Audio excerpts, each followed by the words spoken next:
Hey everyone, Miacidae here, welcome back to the Darkest Dungeon. Today on the No Hope Estate we're going to fight the Brigand 16-pounder, the last of the normal bosses to go fight. After this, it's all kind of downhill from here because it's all going to be very sketchy bosses or all wandering bosses that I'm not sure we're going to be able to find very reliably. And well, after this it's either that or the DD4 bosses. So things are coming to a close very quickly after this. Probably within the next 10 episodes actually. So we're gonna kind of see how this goes. Got a kind of fun party in mind that's a little risky. We'll see how this goes, especially with how we're going to be playing the Abomination. We also have a very high damage leper that we're going to have fun with to hopefully just wreck the pounder, because normally this is one of those just slog fights that goes on and on and on. I just want to see how fast I can turn it into scrap metal, more or less. So our boy Baldwin here is going to have Chop for just single target damage, Hew for AoE damage when I want to get to the boss, and Revenge for just upping his damage accuracy and crit, but lowering his damage and upping damage received. Now, the crux of this is we're going to have the Petrified Amulet on him. This makes him so he can't be marked, has plus 10% accuracy versus marked, plus 66% damage versus marked, and if he uses Intimidate, he marks the target. And then we have the Shining Armlet, so he gets plus 5 base accuracy, so Chop is no longer a 95 accuracy. He gets plus 5 accuracy while he is marked, which won't be a thing, plus 5 accuracy if his HP is above 50%, and plus 5 accuracy if his stress is below 50%. So he's going to just have a base 5 accuracy for and up to a plus 15 accuracy from this. So Chop will be varying between 100 accuracy and 110. Next up we have Big B, our Abomination, who I actually expect to maybe be doing more damage than the Leper. We're going to be using them in beast form, so their damage is already going to be buffed as is, and they're going to be very fast. However, the two trinkets we're going to be using are kind of what make this very high risk but high reward. We're using the Twilight Shroud again. So on friendly skill, if we're not in position 1, they stealth themselves. That means when they use transform, they're going to be stealthed.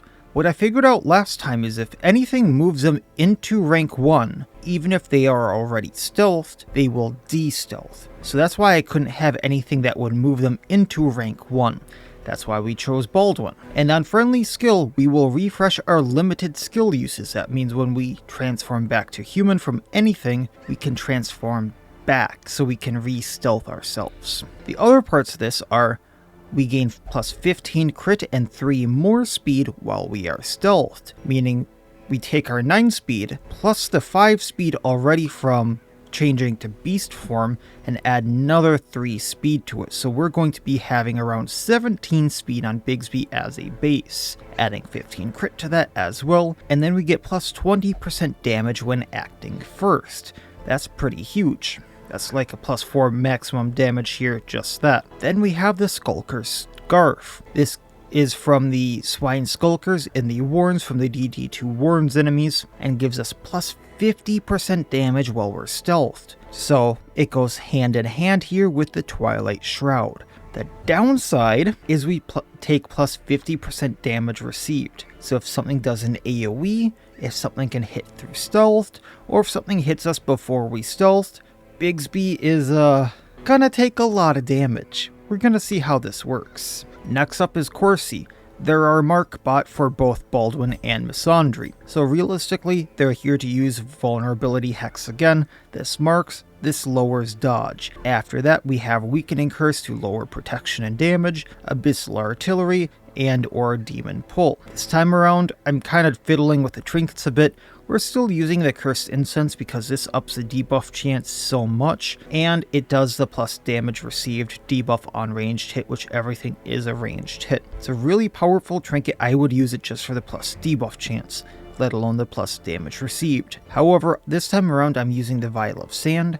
This ups the debuff chance even more. It ups his move chance if I want to use Demon Pull, which I actually might this time around because of the Matchman. And I get plus accuracy because I do not want vulnerability hex missing. And finally, Misandry. Sniper's Mark just does a lot of damage versus anything that's marked. Bola hits me lets me hit rank 1 stuff. Rallying Flare destalts for me because that's going to be a problem. Sniper's Mark lowers dodge if I need it to. We have Bedtime Story to do extra crit and damage versus Mark, and Wrathful Bandana to do extra damage. So let's go get our final boss, at least for the vanilla or base sections of the game. I'm going to take a red seal.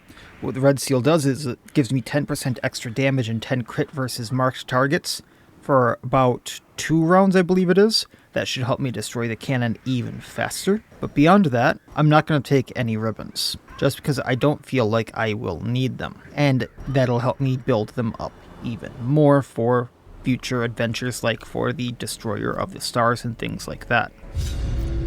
Eager to end the tiresome domestic distraction, I instructed my newly formed militia of hardened bandits, brigands, and killers to go forth and do their work. Compliance and order were restored, and the noisome population of the hamlet was culled to more manageable numbers. The smell of sulfur and gunpowder hangs in the air. The war machine is close. Oh, this is unfortunate. So it's not going to be in this lowermost one here on the lower middle, but it is 4 to the leftmost and it is 4 to the lower right. I'm going to try the lower right here first and see if that's the boss. Nature herself, a victim to the spreading corruption. And we'll see from there. With misintent.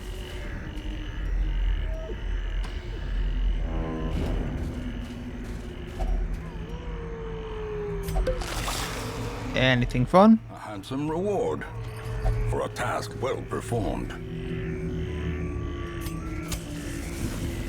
Hey, collector buddy. Faces of the damned. Marking. High and cloaked in malice. That also lowers his dodge. Plus crits received. Plus damage received. Transform Bigby. 17 speed. Stealthed. We're gonna rage. I really want to use that red seal, but I only brought 1. So 23 to 40 before we crit. Have to bola with a Misandry. And chop with Baldwin.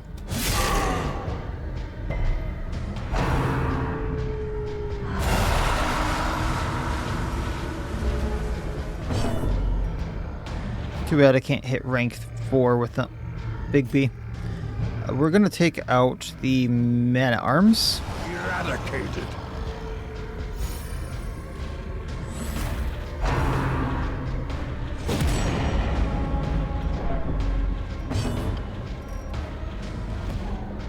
I would love to only pull by 1. But we're going to demon pull the Collector.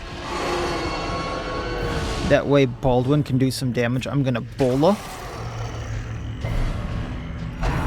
And then hopefully Chop takes him out. Oh, you prick. Hitting the Man-at-Arms. Raging again. 84 crit. Collection scatters. The rats prepare to feast. Holy cow. Bigby, I was aware of your game, but I was not aware it was that good. Can be felled. They can be beaten.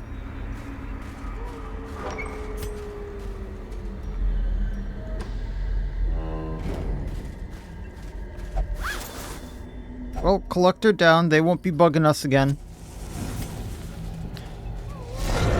It's kind of funny that, oh, Eldritch Horror, I should be scared of this. No. It should be scared of me. Marking the Shunned house so I can do damage to it. Go ahead and take out the Harrying Gnasher here. Decimated. That should move things forward. Transforming. We don't get the plus 20% damage because we didn't go first, but we're still going to do a significant amount. It has 50 protection, remember. Impressive.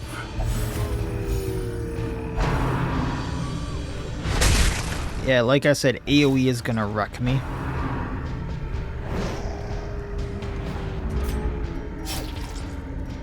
Bleed for 4 does 6 damage. If I rake, I still probably take out the house. Missed the claw. Bola. A powerful blow. Chop on claw. And then we'll mark him.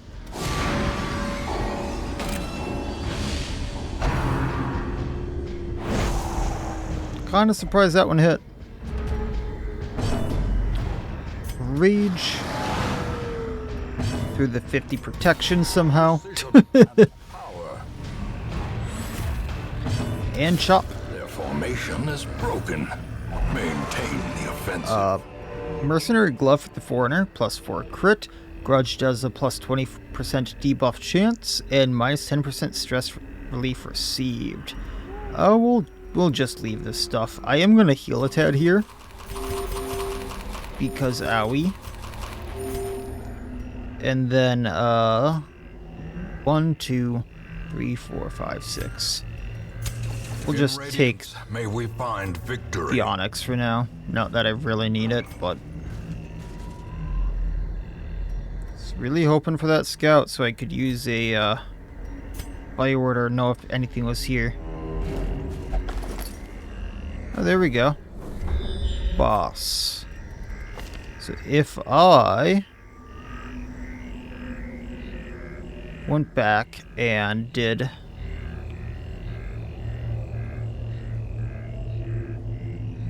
oh, I could have so much fun. I could have so much fun with this. Okay. Yeah, we're gonna camp. We'll feast for the stress. Circle in the dark. And that little bit of health. The battle may yet be won. I need to prevent a nighttime ambush. I'm going to Dark Strength on Big B, just because I think they're going to be the one doing more damage here. So that's plus 20% damage. Big B can do Psych Up. This does plus 25% more damage.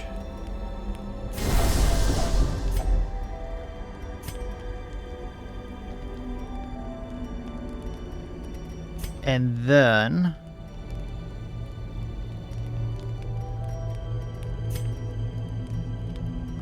I can restring the crossbow for the plus damage on her, because she's probably going to be the one. Miss Andre's probably going to be the one taking out the matchstick. I think that works.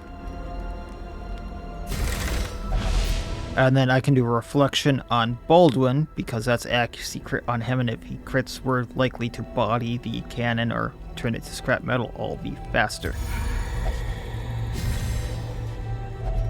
It's plus 45% damage for 4 battles on Bigby. 8 crit, 4 speed, or 8 crit, 10 accuracy on Baldwin. 20% damage on Misandry, who already does damage versus marked. Spirits are lifted, and purpose is made clear. Let's do this. Ah, hell. Ancient traps lie in wait. Unsprung. Sorry, doggos. Thirsting for blood. Let's take one out. Chop.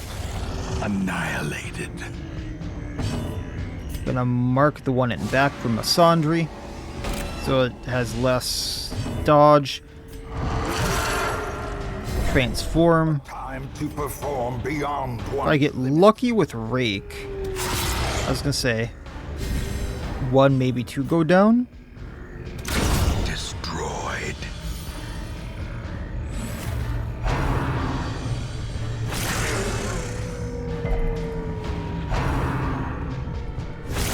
Dazed, reeling. Well, we can get rid of that. Break. Rake again.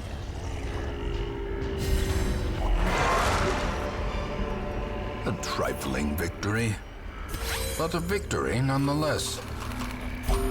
Heal up a little bit just because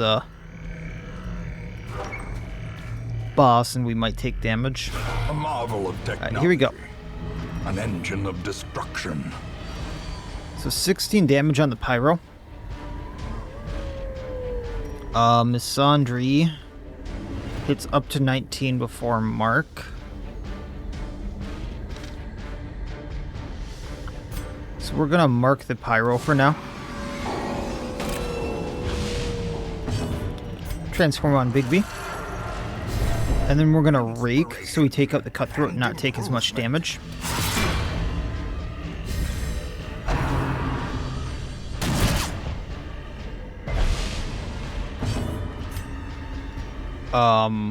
Stupidly, I'm gonna revenge here.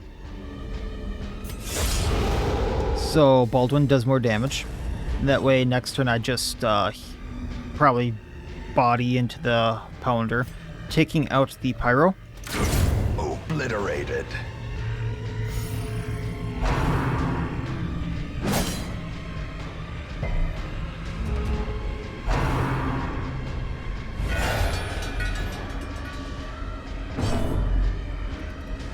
Raking again. Cutthroat down. Destroy them all. I'm gonna demon pull the pyro. Oh shoot. Chop pyro. Or no, cannon. This is risky. There we go. Disadvantage. Give them no quarter. Exposed to Ouchie. killing blow.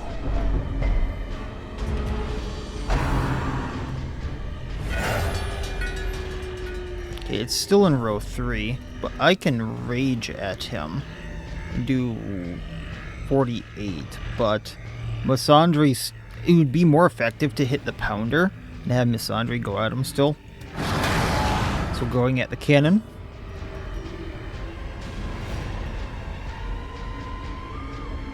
Actually, can I demon pull him? Nope. I keep trying and keep missing with it. So I was hoping to be able to, like, maybe I hew here? And then rake next turn to take out the Fusilier. Oh, this is gonna hurt.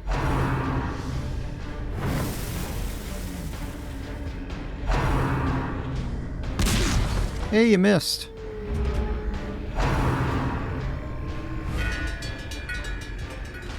And you didn't call any reinforcements. Haha.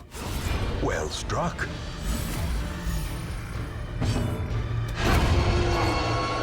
Just the cannon left. Bonk. I imagine that's not good for your sword. Like, at all.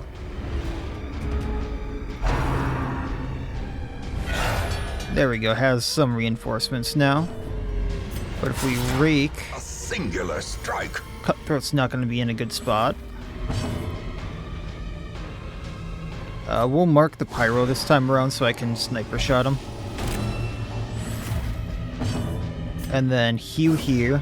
As the fiend Cutthroat falls, down. A faint hope blossoms. It keeps trying. I feel bad for whoever's like, I have the matchstick now. You do not want to have that matchstick. Confidence surges as the enemy crumbles. A corpse Cannon gun. of twisted metal and splintered wood. At home amongst the headstones. Alright, well, another blueprint. I should really take a look at what I can make with those at the end of this. I'm gonna go and see what else I can nab. Not that I really need anything, but, you know. The promise of safety. Maybe I get a fun trinket, you know? Who knows? Hunger check. That's iffy, because I only have 4 left now. Virago, how you doing? We are gonna hex. I suppose the Virago. I want him down the most. Then I can just AoE down the Ecto and then hopefully the Ectoplasm. Or the Ecto and then the Coffin.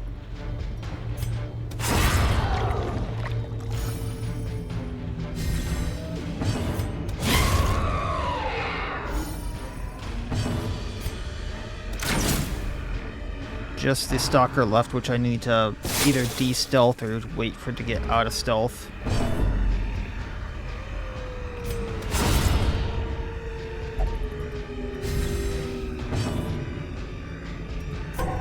Can't do anything there, but I can de-stealth the Stalker now. Not that I can do too much damage to him if he's not marked, but...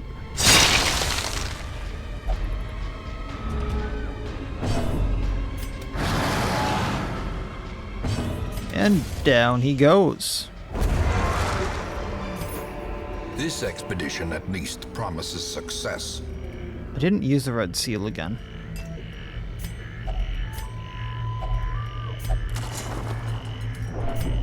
Alright, up we go, then we'll try to hit the left. I'll go until I run out of food.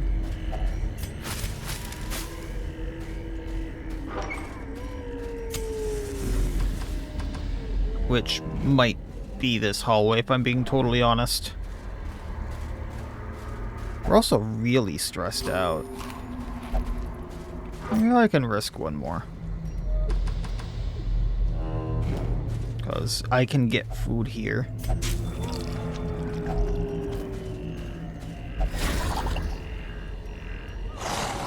That's a lot of Nashers. To life with a singular purpose. Marking the one in back for Misandry.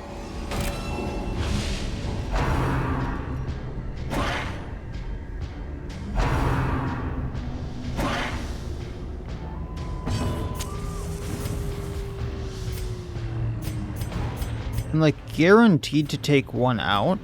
Otherwise I have to hew to take another out. So, we'll do this. Oh, the chop didn't even take him out. That feels bad. Alright, we'll transform.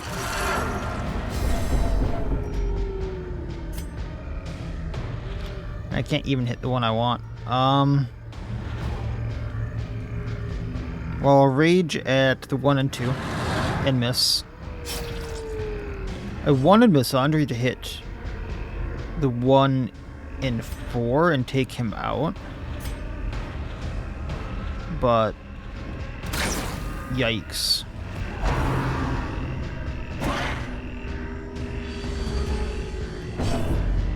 Okay, well, take out what we can. At least got one that time.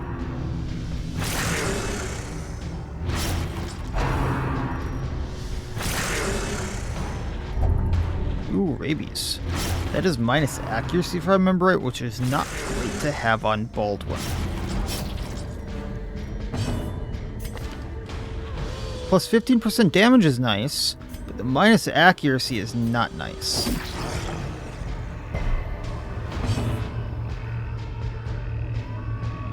And quite honestly, if I just hit this one with a curse, it goes down. Then I can bandage. By Bola, this one goes down in 1, and just the 1 and 2 left, which is no in 1, but... Okay, As victories mount, so too will resistance. I know I have the Shining Armlet on here. The plus accuracy.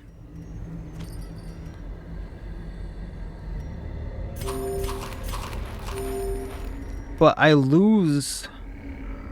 I've lost the plus accuracy if stress is below 50. And if I get hit for 2 damage, I'm going to lose the 5 accuracy if HP is below 50. And then the rabies is making my accuracy drop again. So Baldwin's accuracy here is horrible. I'm just trying to think, like, do I really want to continue this with his accuracy being where it is? I might give it one more fight just to see how it goes. Because realistically, these dodges are not horrible.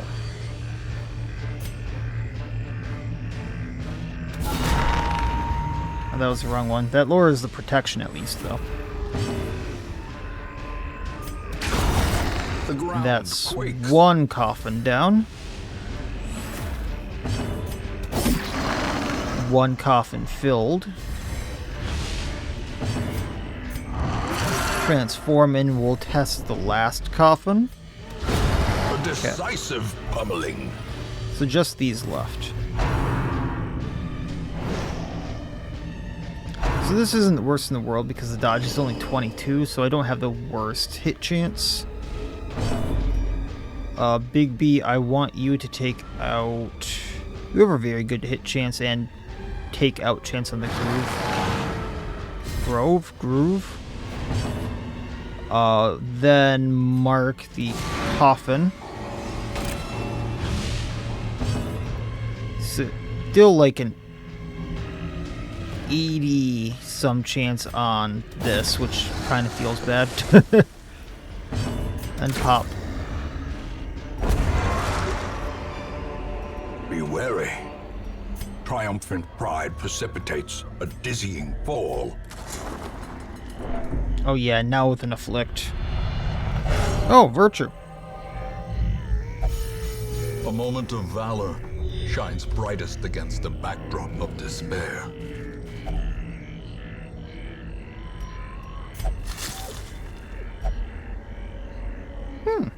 Neat.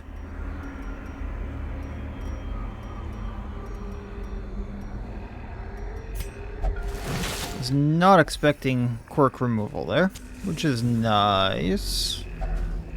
Don't have bandages for that. The way is lit. The path is clear. One We torch require left. only the strength to follow it.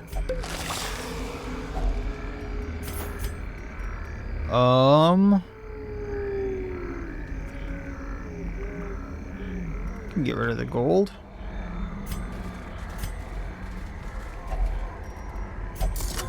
That's a use for the key A fortune waiting to be spent. that I don't expect to use. I was wondering if I'd run into Talons here. 40 dodge on that raptor. I'm not hitting him with Baldwin at all. Debuff is minus Set the dodge. stage Okay. for heroism or cowardice. So what we're going to do is I'm going to go all in on the sadist here with people who can hit it. I'm going to also get rid of the minus dodge so I have a chance at surviving the fight. If I can get rid of the sadist and the raptor, the Deadeye runs away on his own. I get minus dodge on the raptor, Baldwin takes it out. The match is struck. A blazing star is born. Transforming. Getting rid of the minus dodge. We're going to rage onto the sadist because if I crit, we take him out. It's not a crit. We tried. Then the bird's going to go, and I think it has an AoE if I'm being totally honest. Don't have a bandage for that, but we can take the stupid bird out. Yeah, just chop.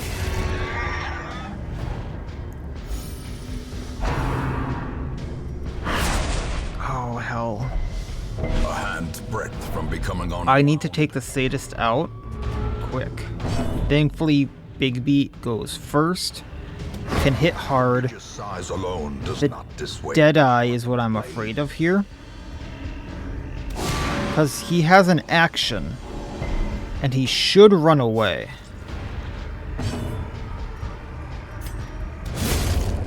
Especially if he's in row 1. Yeah, okay.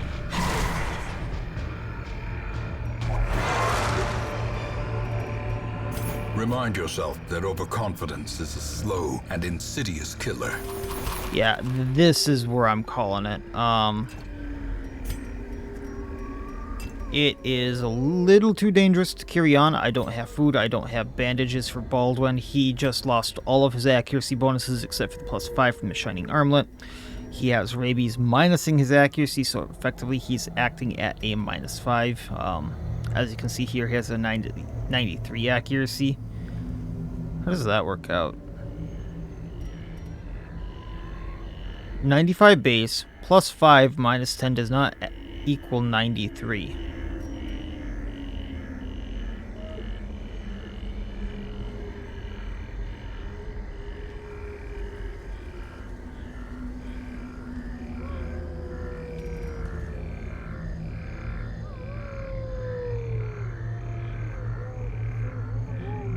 If you could see my face right now, you'd see me trying to reason this out. I'm very confused.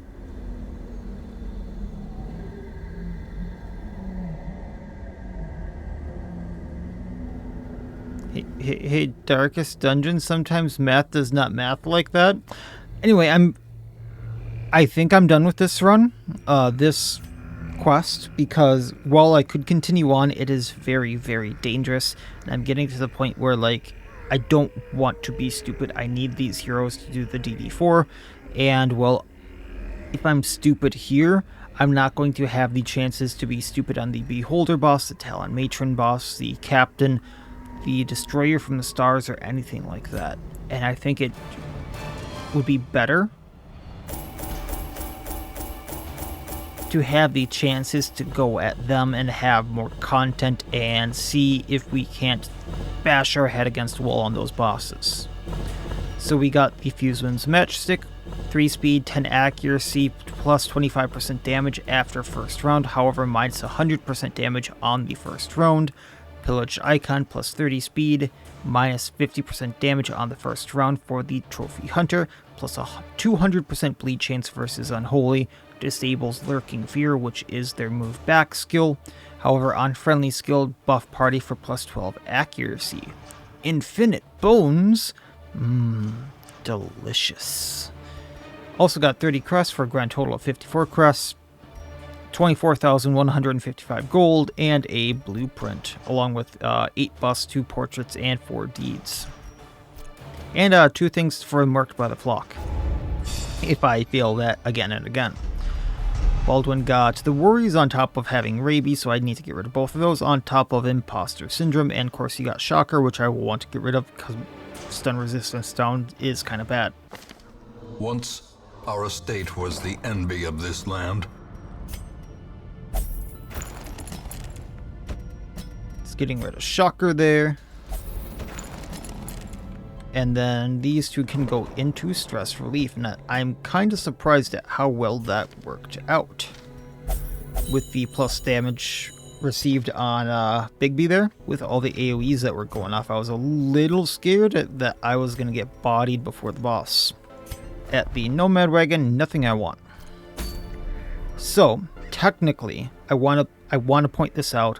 I am where I want to be. I have gotten everything done I wanted for the challenge. The only things left are the Darkest Dungeon themselves, which are DD1 through 4, and actually completing the game. That is where I would consider the challenge complete. I kind of pointed out at the beginning of the challenge that I wasn't sure that the Destroyer from the Stars, the boss after the Destroyer from the Stars, were going to be possible on this estate with how wonky they work. I wasn't sure the Grieving Neurorion was going to be possible with just how much of a slog that was. I don't remember how many enemies you have to fight and how many waves you have to fight just to get to the Grieving Neurorion, but it is a lot.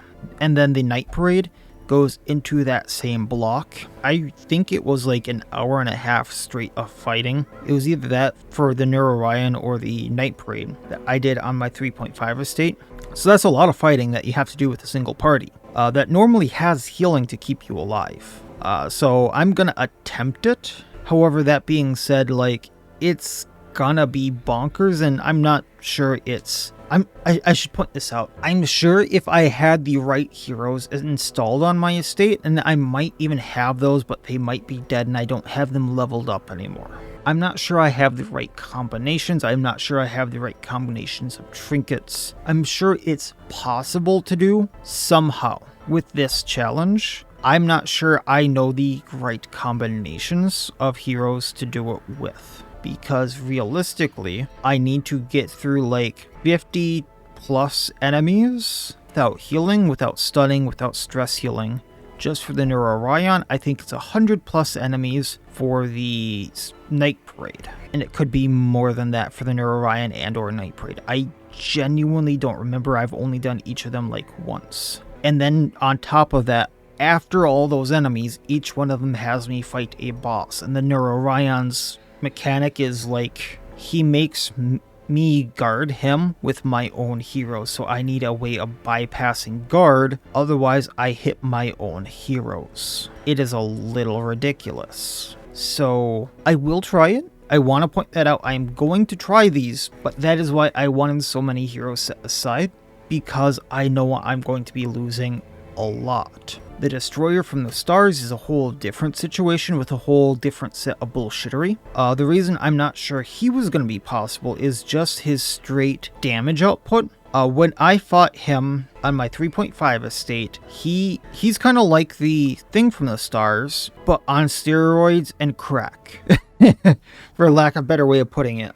So you know how the Thing from the Stars summons a kind of like a node at the beginning of the round or something like that, and you get a turn to destroy it? The Destroyer from the Stars summons 2 of them, but he can summon them after you've used all your actions, and then they explode at the end of the round. So I might not have a chance to destroy those nodes or those like little crystals that they summon after he summons them, and then I take a ton of damage, which is kind of one of the most BS mechanics I've seen in this game, which led me to losing heroes last time, if I recall correctly. It was bad.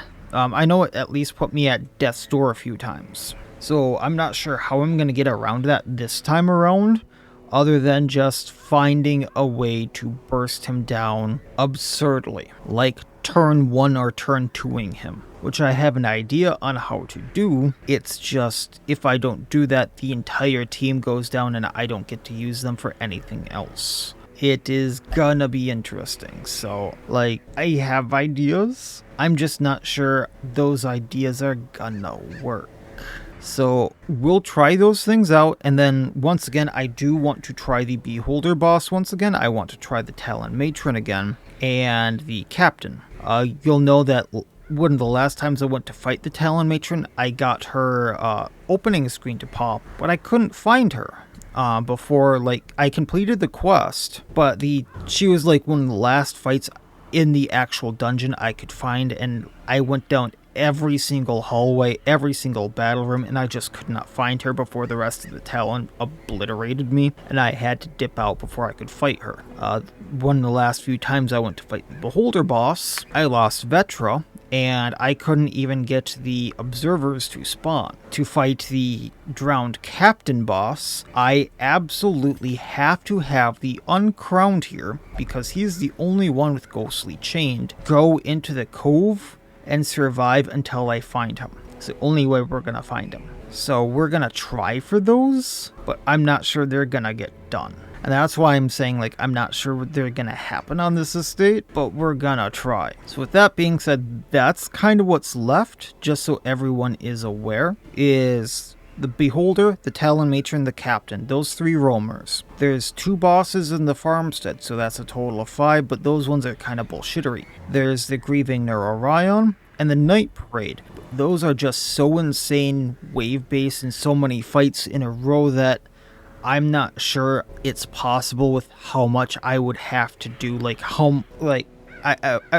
an example, I know I can't use the Ironclad in this because he has so many use per battle skills in this, and unless I use the Iron Cube on him, which refreshes his limited skill uses, which also relies on him being hit, I'm a little boned, because he would run out of skill uses, but then he needs to be hit, meaning he can only take so much damage before he's just gone. So I don't know how to go about that one, because realistically, I have an idea, but it is so chance based on me getting through that because I need to beat so many enemies. Like, it's more enemies packed into one dungeon than if I were to go through an entire long dungeon and fight every single fight in there. Back to back to back to back with no food healing whatsoever. So I'm not sure, but we're gonna be trying all of them. But between the Neurorion and the Night Parade, that makes 9. And then we have a DD4. So that makes 13 total possibly tries at things. And we'll see how things go from there. I do want to point out that I don't have 52 heroes to lose. Like, I know it says I have 74 here, but if I go and realistically got rid of all the below level 5s, I don't have that many. I have 27 heroes, so that would put us at 47 heroes to lose. And 12 of those are going to be needed for the DD4. So that's kind of where we stand. I just kind of want to put that into the overview of kind of what we're going to be at. I'm probably only going to be trying for the Wandering bosses once.